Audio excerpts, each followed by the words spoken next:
Hello students. तो चलिए अब हम स्टार्ट करते हैं। इससे पहले हम लोगों ने 2.17 तक सारे क्वेश्चंस कर लिए थे, राइट। तो अब हम करेंगे 2.18 क्लियर। तो 2.18 में आपको क्या दिया है जरा देखते हैं क्वेश्चन में। What is the energy in joules, energy बोला है जूल्स में, required to shift the electron of the hydrogen atom from the first Bohr orbit to the fifth Bohr orbit, and what is the wavelength of the light emitted when the electron return to the ground state.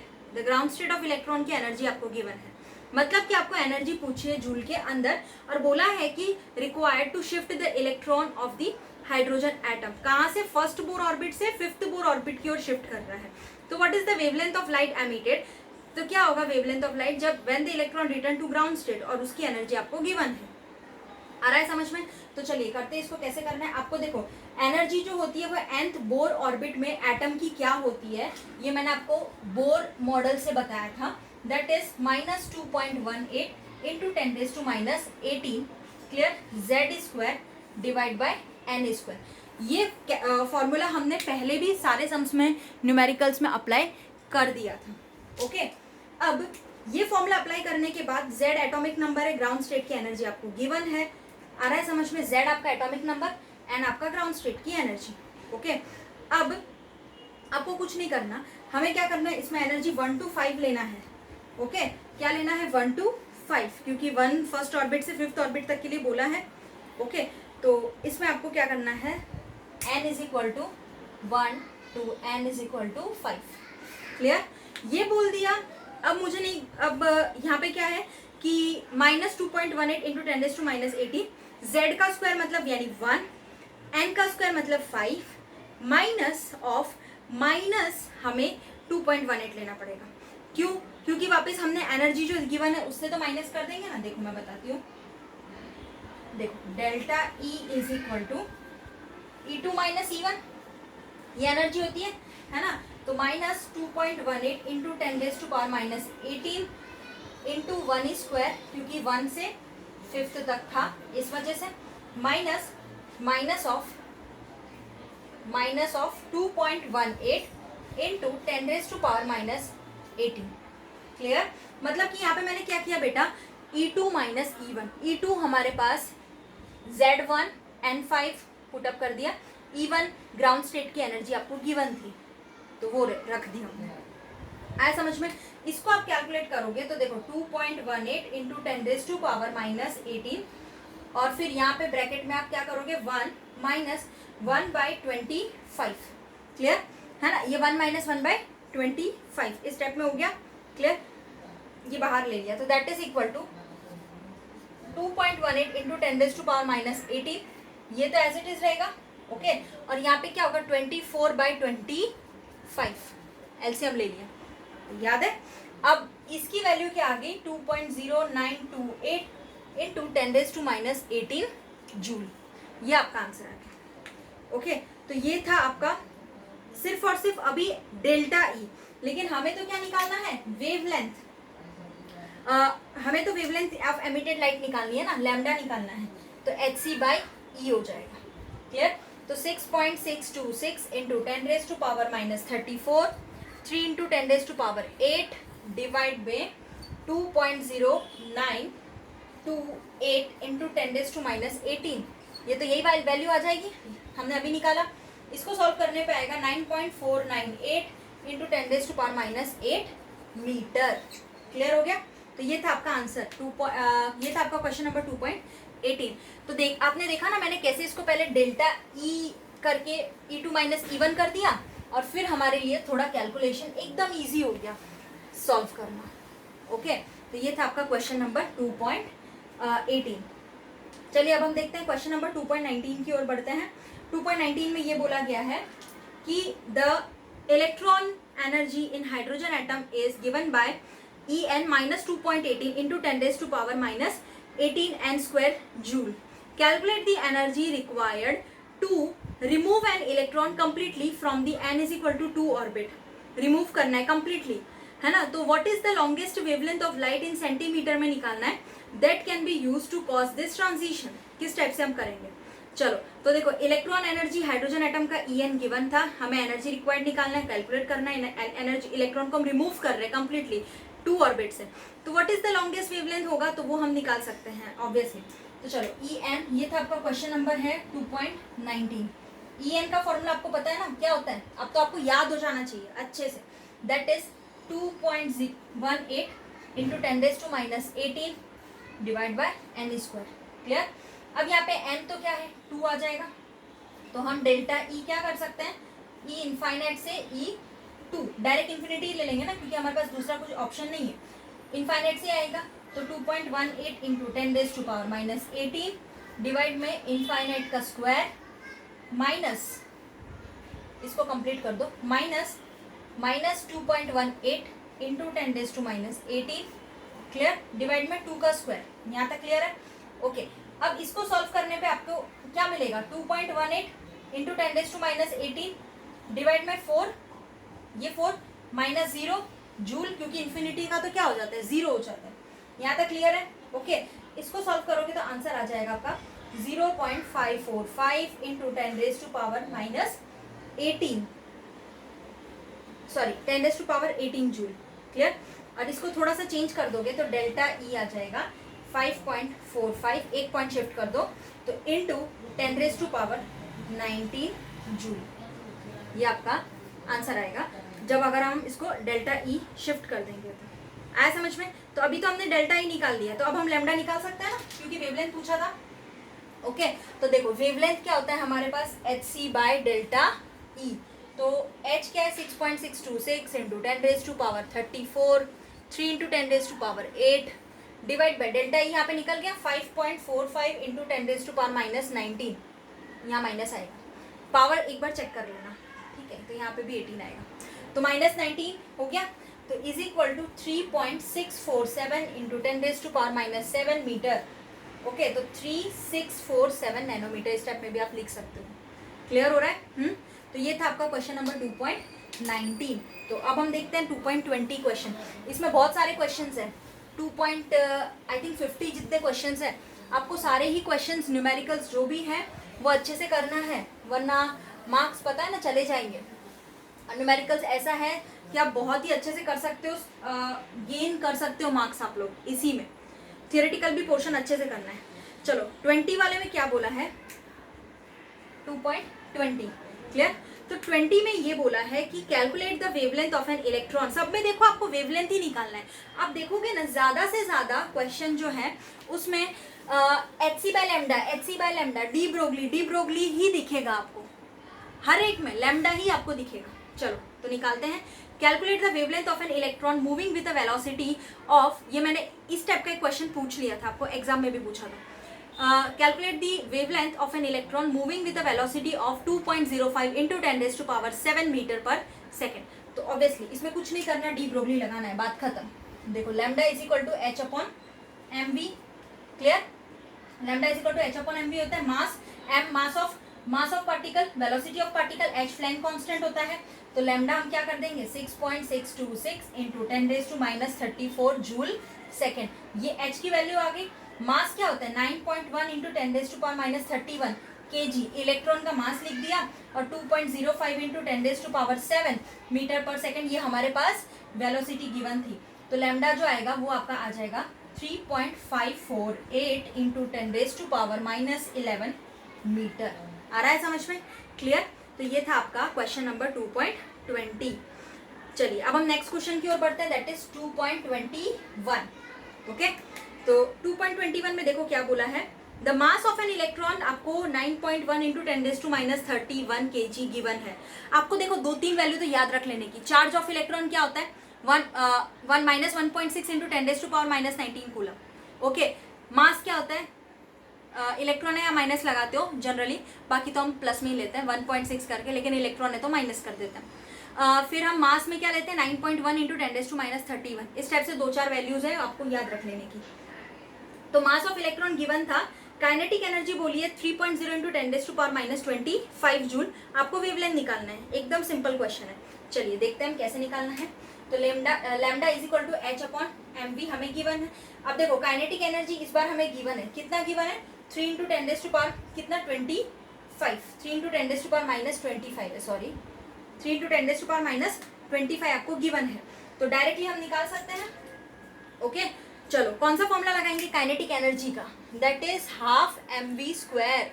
Okay ये formula हम पहले भी देख चुके हैं, velocity को subject बना दो, 2 इंटू काइनेटिक एनर्जी कर दो इधर, डिवाइड बाय m, तो देखो 2 वेट अंडर रूट पहले लगाएंगे, ठीक है, तो 2 काइनेटिक एनर्जी का 3.0 ये वाली वैल्यू आ गई, इंटू 10⁻⁻25 डिवाइड में 9.1 इंटू 10⁻⁻31 kg, क्योंकि मास पूरा है। क्लियर?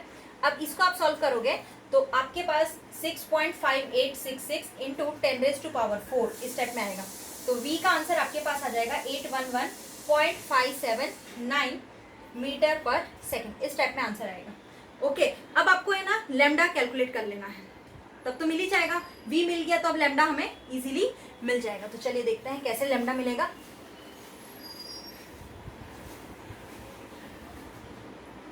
अब आपको डायरेक्टली फॉर्मूला पुटअप करना है और आंसर लाना है, क्योंकि हमारे पास v आ गया ना। मेन मुश्किल हमें v, देखो जब भी आपको काइनेटिक एनर्जी गिवन हो ना, तो आप लोगों को काइनेटिक एनर्जी गिवन हो और लैम्डा बोले तो आपको काइनेटिक एनर्जी का फॉर्मूला लगा देने का हाफ mv², और उससे आपको v कैलकुलेट करने का, क्योंकि काइनेटिक एनर्जी गिवन होता है, मास हमें पता है 9.1, तो उससे वेलोसिटी निकाल लो, वेलोसिटी के बाद आप लैम्डा निकाल लो। तो ये आपका तरीका है कैलकुलेट करने का। चलो तो इसमें लैम्डा बाकी था 6.626 इंटू 10⁻⁻34, क्लियर, h और अपॉन mv, ये होता है ना lambda equal to h upon mv, तो 9.1 इंटू 10⁻31 kg में लेना है इसको, और 811.579 मीटर पर सेकेंड। क्लियर? तो लैम्डा की वैल्यू आप सब में यूनिट लगाना। क्लियर?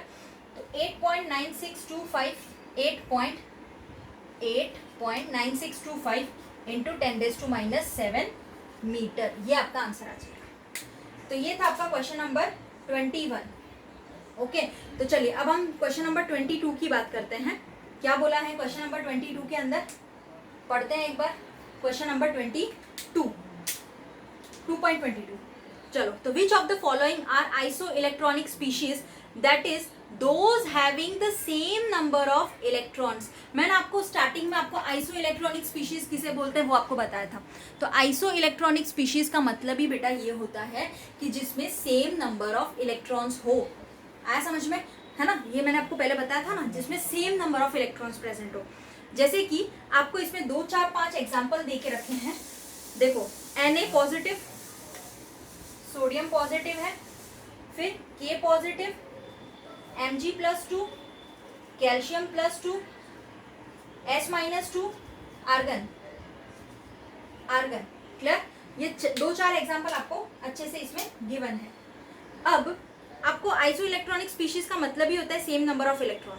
ओके तो आपको देखो अगर मैं सोडियम की बात करूँ ना, ये सोडियम है, पहला आप केस लेते हो सोडियम। ओके तो इसमें आप देखोगे कि नंबर ऑफ इलेक्ट्रॉन्स जो सोडियम के अंदर प्रेजेंट होते हैं वो टोटल कितने होते हैं बेटा, 11 होता है। क्योंकि आपको क्या है पता है ना, सोडियम क्या होता है, कौन से नंबर पे, एटॉमिक नंबर क्या होता है, एटॉमिक नंबर सोडियम का 11 होता है।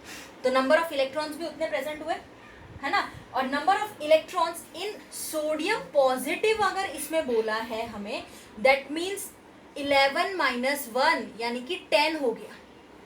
आया समझ में मैं क्या कहना चाह रही हूँ, कि आप लोगों को इसमें सोडियम मतलब 11 होता है, ये तो बात फिक्स हो गई, पता है हमें। लेकिन जब भी सोडियम पॉजिटिव बोले तो number of electron in sodium that is 11, लेकिन number of electron in sodium positive that is plus होना तो एक माइनस कर देने का, तो 11 - 1 दैट इज 10। ओके अच्छा अब आप मुझे पोटेशियम का बता सकते हो, तो पोटेशियम का क्या होगा, मैंने आपको बोला था सारे एटॉमिक नंबर लर्न करने के लिए 1 to 30 तक, तो आपको वो अच्छे से लर्न हो जाना चाहिए। ठीक है, अब जब नेक्स्ट टाइम स्कूल कॉलेज खुलेगी, जो भी होगा स्कूल खुलेगी, तब मैं आपको पूछूंगी। क्लियर? अब देखो सेकंड आपका K पॉजिटिव बोला था, तो पोटेशियम 18 होता है बेटा। क्लियर? पोटेशियम का कितना होता है, 18 हो गया, क्योंकि एक्चुअल में आप देखोगे ना तो पोटेशियम कितना होता है 19 होता है पोटेशियम, कैल्शियम 20 होता है, पोटेशियम 19 होता है, तो 19 में से 1 माइनस कर दोगे तो 18 आ जाएगा। ओके अब थर्ड वाला जो हम देख रहे थे वो है हमारे पास मैग्नीशियम। मैग्नीशियम का क्या होता है आपको पता है, मैग्नीशियम का 12 होता है, लेकिन अगर मैं मैग्नीशियम +2 की बात करूं तो 12 - 2 करना पड़ेगा, दैट इज इक्वल टू 10 आ जाएगा। क्लियर हुआ? तो ये था आपका मैग्नीशियम का। ओके, अब हम कैल्शियम की बात करते हैं। फोर्थ में आपको कैल्शियम बोला है ना, कैल्शियम का कितना होता है बेटा 20 होता है, लेकिन यहाँ पे कैल्शियम +2 बोला है, तो 20 में से 2 माइनस कर दो तो 18 आ जाएगा। ओके, तो ये था आपका कैल्शियम का। और लास्ट जो है S-2, फिफ्थ वन S-2, तो सल्फर का आई थिंक 16 होता है, 16 होता है, तो सल्फर 16 में से आप 2 ऐड कर दो, क्योंकि -2 है ना तो उसमें +2 ऐड कर देंगे, तो 16, 17, 18 आ जाएगा। ओके, और फिर एक लास्ट बचता है दैट इज आर्गन। मैं इधर ही कर देती हूँ। आर्गन का कितना होता है, आर्गन का आप देखोगे तो 18 होता है।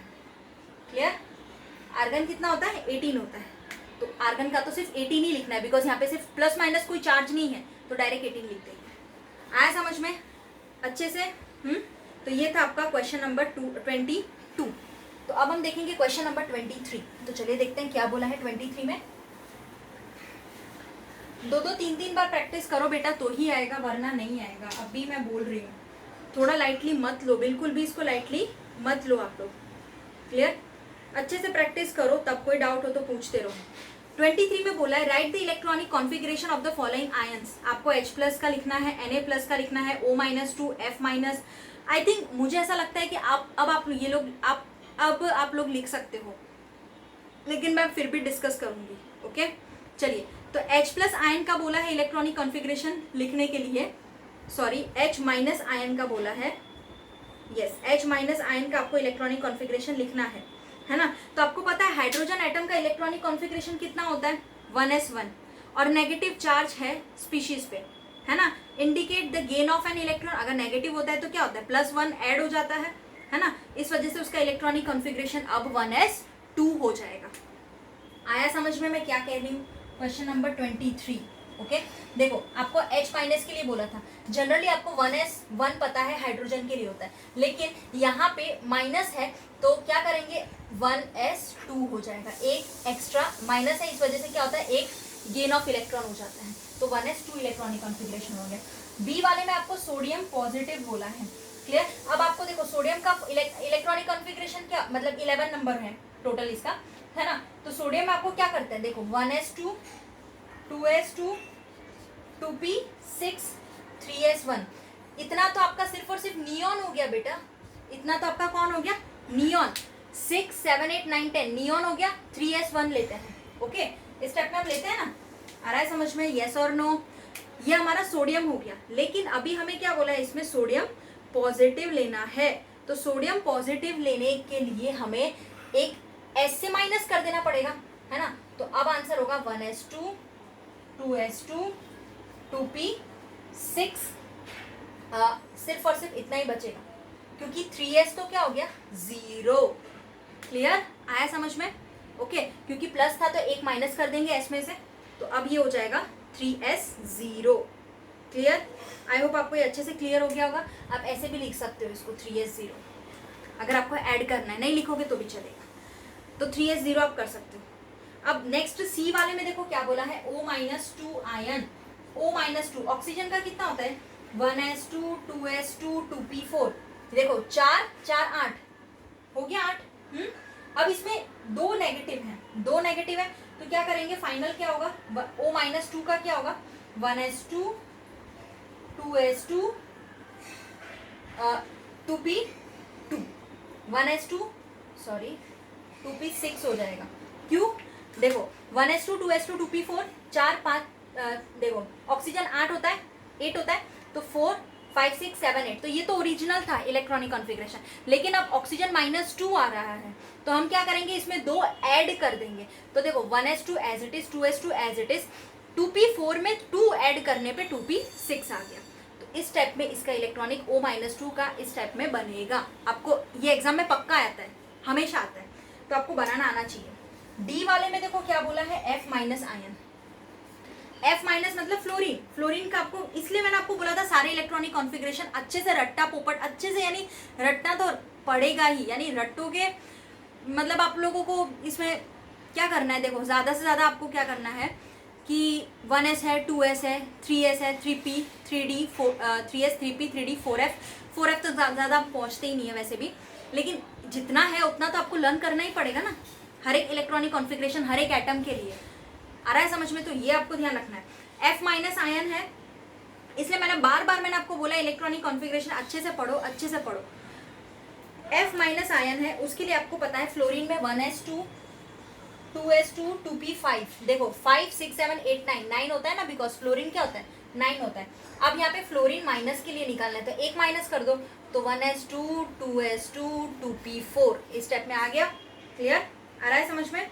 तो सॉरी माइनस है तो एक ऐड हो जाएगा, 2p6 माइनस है ना, तो एक ऐड हो जाता है, 2p6 हो गया। ओके, तो ये था आप लोगों का इसका फर्स्ट पार्ट था।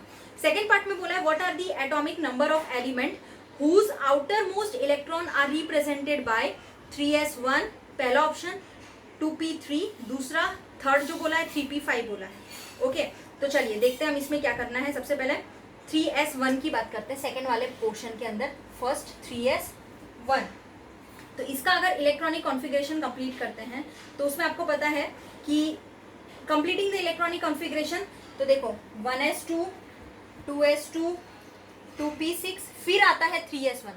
तो इस टाइप से मैंने इसका इलेक्ट्रॉनिक कॉन्फ़िगरेशन कंप्लीट कर दिया, 3s1 तक ही जाना है, तो कंप्लीट हो गया यहाँ तक। तो इसमें नंबर ऑफ इलेक्ट्रॉन कितने प्रेजेंट है एटम के अंदर, तो नंबर ऑफ ऐसा लिखेंगे, नंबर ऑफ इलेक्ट्रॉन प्रेजेंट है ना, तो वो कितना हो गया आपके पास, 1s2 मतलब 2 प्लस 2s2 मतलब 2 प्लस 2p6 मतलब 6 प्लस 3s1 मतलब 1, तो कितना आ गया आपके पास नंबर ऑफ टोटल इलेक्ट्रॉन 11। 6, 7, 8, 9, 10, 11 आपके पास प्रेजेंट होंगे।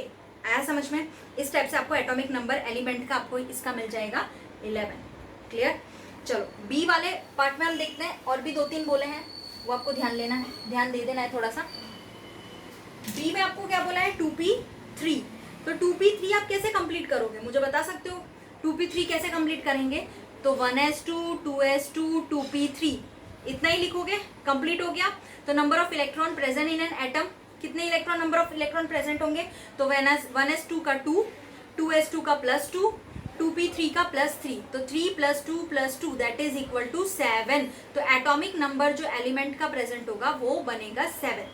ओके, चलो मैं आपको यहाँ पे बता देती हूँ, फटाफट देख लेते हैं। 2p3 पूछा था है ना, तो क्या होता है बेटा, 1s2, 2s2, 2p3। ओके, तो 2 + 2 + 3, 3, 4, 5, 6, 7, तो number of electron present that is 7। Okay, चलो थर्ड वन जो आपको बोला था दैट इज 3p5। थर्ड क्या बोला था, 3p5, तो ये भी सेम कैसे निकालोगे, 1s2, 2s2, 2p5, क्योंकि हम 2p में 6 तक जा सकते हैं, p में 3 ऑर्बिटल होते हैं, नंबर ऑफ मैक्सिमम इलेक्ट्रॉन 6, तो अभी तो 5 ही है, तो कोई दिक्कत नहीं है। तो चलो कितना होगा, 2 + 2 और ये कितना है, 5 है, तो 5, 6, 7, 8, 9, तो इसमें मैक्सिमम नंबर ऑफ इलेक्ट्रॉन्स कितने होंगे, 3p5 में 9 हो जाएंगे। आ रहा है समझ में? तो एटॉमिक नंबर ऑफ एलिमेंट कौन सा आएगा, ऐसा पूछा है ना, atomic number of element for 3p5 is equal to 9। Clear? ऐसे लिखेंगे हम पूरा स्टेटमेंट। Okay done. अब ये था आपका थर्ड कंप्लीट। अब इसमें थर्ड पार्ट देखो क्या दिया है, बहुत ही अच्छा क्वेश्चन है, काफी बड़ा है। Which atom are indicated by the following configuration, ये मैंने एग्जाम में भी पूछा था कि कौन कौन से एटम्स है जो इंडिकेट करते हैं ये फॉलोइंग कॉन्फ़िगरेशन। सबसे पहले आपको देखो क्या बोला है, हीलियम 2s1 बोला है, पहला जो बोला है वो आपको बोला है हीलियम 2s1, हीलियम 2s1 इस स्टेप में दिया है।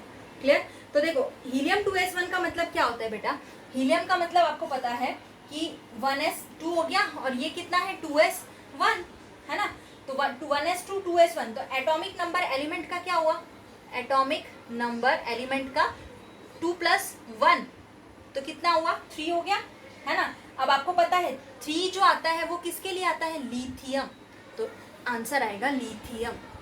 ओके, चलो सेकंड में आपका क्या था, नियॉन। मैंने ये क्वेश्चन एग्जाम में भी आपको पूछा था, नियॉन 3s2 3p3 ये बोला है। ठीक है, अब देखो नियॉन का हमें पता है, नियॉन का तो हम जानते ही है क्या होता है। अगर नियॉन की बात करूँ तो 1s2 2s2 4 हो गया और 2p6। यहाँ तक तो आपका सिर्फ और सिर्फ नियॉन बना। उसके बाद क्या है 3s2 3p3, ये है इलेक्ट्रॉनिक कॉन्फ़िगरेशन। तो इसका अगर एटॉमिक नंबर देखें तो क्या बनेगा, ऐसा पूछा है तो देखो ये 3 4 5 5 और ये 10 6 7 8 9 10, तो 10 + 5 टोटल कितना हो गया बेटा 15। तो 15 किसका होता है हमारे पीरियोडिक टेबल में, फॉस्फोरस। Phosphorus clear. तो ये आपका बन जाएगा फॉस्फोरस के लिए। यहाँ तक समझ में आया। थर्ड एलिमेंट जो है वो है आपका, देखो मैं यहाँ पे लिख के बताती हूँ, आर्गन 4s2 3d1, ऐसा पूछा है 4s2 3d1 पूछा है। तो उसके लिए आपको इलेक्ट्रॉनिक कॉन्फ़िगरेशन बड़ा बना आर्गन का तो बहुत बड़ा बनेगा। देखो आर्गन के लिए क्या बनेगा 1s2, क्योंकि आर्गन 18 होता है, 1s2 2s2 2p6 3s2 3p6 4s2, यहाँ तक तो आर्गन ही बना और फिर बाद में 3d1 बना। ओके इतना पूरा करोगे ना तो इसको सबको ऐड करोगे तो 21 आएगा। And 21 is for what, scandium. एक काम करते हैं यहीं पे लिखती हूँ मैं, स्कैंडियम। ओके तो 21 जो आता है स्कैंडियम का आता है। इस वजह से इसका जो एलिमेंट होगा, एटम जो होगा इस वाले इलेक्ट्रॉनिक कॉन्फ़िगरेशन का, वो आपका हो जाएगा स्कैंडियम। ऐसे एग्जाम में पूछते हैं। देखो इसमें क्वेश्चन पढ़ो आप लोग ध्यान से, क्या बोला है which atom are indicated by the following configuration, कौन सा एटम इंडिकेट कर रहा है ये वाला कॉन्फ़िगरेशन। तो आपने बताया कि लिथियम एटम इंडिकेट कर रहा है इस टाइप से, इसमें इस वाले कॉन्फ़िगरेशन में फॉस्फोरस, इस वाले कॉन्फ़िगरेशन में स्कैंडियम। तो मैं इस वजह से मैं बोल रही हूँ ना बार बार कि 1 to 30 आपको पीरियोडिक टेबल लर्न हो जाने चाहिए, ताकि आपको पता चले कि 21 पे स्कैंडियम आते हैं। देखो सीरीज बहुत ही अच्छी है, मैं आपको बताती हूँ।